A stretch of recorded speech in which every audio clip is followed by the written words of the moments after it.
Hello. Hi, I'm really overheating. No, I know, you just said that, and I'm like, I don't think it's even vaguely warm. I've just got out of the shower and washed my hair, come downstairs, shut the office door, and this room, for whatever reason, is just not my... It's not an airy room, I will admit that. I always sniff in this room. I think it's the Tesco bag for life over your shoulder, but I keep it. Every time I edit it, I see the bag and I think, I need to move that bag, and I forget every morning. It's real life. Real life. Real life. So, And I can hear the kids winding up. Alan dropped his iPhone this week. Oh yes, well, that's not what we were going to talk about. No, it's not. But the funny thing is, This iPhone. I dropped my iPhone 2 weeks ago, and we never. Well, we do drop our phones a lot. Well, you don't. Well, I'm boringly process driven, which I just driven by the fact that I have no inclination whatsoever on this planet right now to drive into the centre of Southampton to go to the Apple store to get it replaced, and the fact that we've got iPhone XRs, and apparently it's double the price of a regular iPhone to get your screen replaced now. Blah. What? Oh, okay. Let's not get into that part. Yeah. And I was like, oh, diddums. You crack your phone this week. No. I wasn't ardiddums as in man up. I was in ardiddums as in these things happen, don't worry about it. Alan cracks his phone this week. The first thing's like, home insurance, let's look at the home insurance. What can I do to replace it? I'm like, oh, right. No, didn't do that for my phone. Well, why didn't you look at home I insurance? didn't think about it. All right, okay. Well, that's not one's right. That's me thinking differently to you. That's not me sour grapes. Think about it for my And FYI, it was never diddums man up and woman up. It was these things happen. Let's just deal with it. Not as in deal with it, but let's solve it. Anyway, what else were we going to talk about this morning? I went for a run yesterday afternoon. That's not the key part here. No. The key part was, boy, was it muggy. And muggy. I don't do very well in afternoons because we wake up quite early in our house. By the time it hits mid-afternoon, I'm basically asleep and building up to bedtime. But if I didn't go for my run yesterday, I wouldn't have got it in. And I had concrete feet whilst not being able to breathe because it was how stuffy it was. And profusely pouring with sweat. So it was like something like the atmospheric pressure yesterday.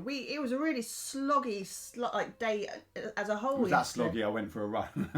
I did think that. We were like, something got to go. There are 6 more hours until the kids go to bed. No, it wasn't that. It was we were all sat. I think differently to you. Same thing, but slightly different. So we were all sat on the sofa, and I went, can we really do this for the next 6 hours? Not 6 hours till the kids go to bed, but right. There's a kid outside. There's a kid outside the door.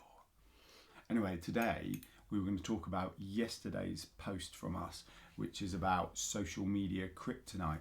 Now, we have talked about social media, and it was positioned as, is LinkedIn the best B2B blog social media platform? He's just sat there. Shh. He's not trying to get in, he's just leaning against the door. So anyway, if you're really still, he won't know you. Yeah, the vlog was positioned as in, is LinkedIn actually the best B2B platform? Because we suggested that although there may be emphasis on people looking to do business. This is on the previous post, because that wasn't yesterday's post. No, it wasn't. No, that's what I just said. Right. I said we did a vlog on this, similar vlog before. Thanks for listening. Thanks for being in this video. And what we positioned it as was actually the best one for you is the one you put effort into. Now, yesterday's post was the flip side of that, is what's your kryptonite? Do you want to talk about the post and some of the comments we had? Yeah, it was interesting because it actually got quite a lot of engagement, which is always nice. It's always nice when you get engagement on a post. But it was about, we had this conversation before about whether when you look to sit on certain platforms because your client sits there, is it because your client sits there or is it because you're comfortable there? Well, comfortable and putting effort in. Of course. But that's not to say, and we know that we've had this conversation many, many times, that's not to say that your client doesn't sit elsewhere. But we all have that one platform, that one place, whether we try it or we don't try it, or we know we want to use it, we know we should use it, but it just fills you with dread. It just fills you with like this whole, I don't think I can do it, it's out of my comfort zone, or I just can't work it out, or I can't get engagement, all of those things. Everyone has their social media kryptonite. He is clawing at that door. I know. He's trying to post his little play text. Shall I let him in? Yeah, let him in. You keep going. For Alan has very... Hello. Oh, hello, Jojo. You coming in? Come on, buddy. Come and have a cuddle. Were you trying to get under the door? That is some hair today. It's getting longer than it is. Right. For Alan, as we all know, LinkedIn's his kryptonite. No, whoa. You keep saying that. LinkedIn's not my kryptonite. I would actually say Twitter's my kryptonite. Twitter. Now, anyone here who watches... But once again, sorry, the problem of apologies for interrupting you because I will now get feedback for that. Even labelling them, so I don't like labelling things like that. So even labelling it a kryptonite then makes it kryptonite. See, my head doesn't work like that. Alan, think about the run-up to what our learning's going to be from this. No, I understand For that. goodness sake, I don't like to label things. I don't like labelling things. But a few responses yesterday were Twitter. I personally don't even like Twitter because I think it's a really angry platform. People only seem to use it these days to have arguments with people. Because I monitor our Twitter platform in the kind of businessy Twitter army, Twitter, Don't know. whatever. Couldn't even tell you. I don't think I do agree. There's a lot of negativity, like a ridiculous amount. But in the kind of businessy world, it's not that bad. But I think it's the outside when you hit in the celebrities' fame, people hiding. I do find that on it. Sorry, that's twice now. In yesterday's post, there was a lot about Twitter. There was also about LinkedIn. There was also a lot about Pinterest, and actually, I think 2 or 3 of our comments from people we worked with are product-based, like beautiful visual businesses. I mean, we always say Pinterest works for any business, but these visual businesses weren't using Pinterest mainly because they couldn't work it out, and it just filled them with dread. And I'm like, that's such an opportunity. Can you get off my hair, please? I was high-fiving him.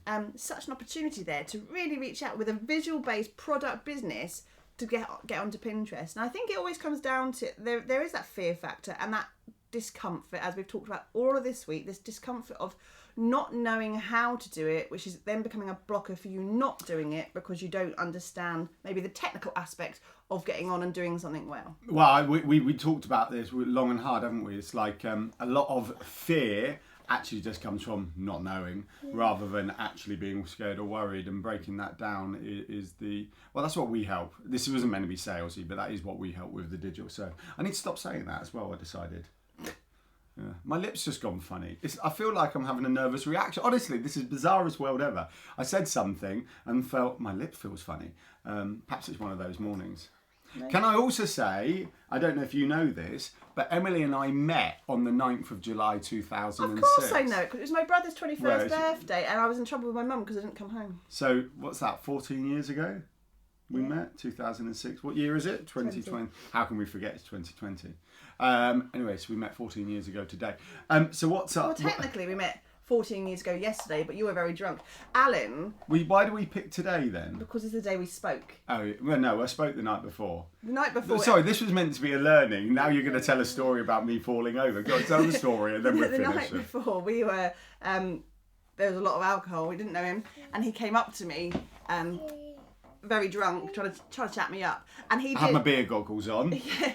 Oh, thanks. I was going to wonder. He came up to me, a bit like that Only Fools and Horses scene where he goes to lean against the bar and falls down against the bar onto the floor because the flap's up. Alan did that, and I turned around going, "What an idiot!" And I walked away again. What an idiot! And then 14 years later, we're still with him, and I still think he's an idiot. There's way more to this story, but there are lots of ins and outs. But I'm not sure if they're ready for true public consumption yet. No. Not that they're rude. There's just quite a lot that went on. So yeah, should we just finish today? Bye. Bye. Yes. Whatever today. Bye. Joseph, you're going to say bye.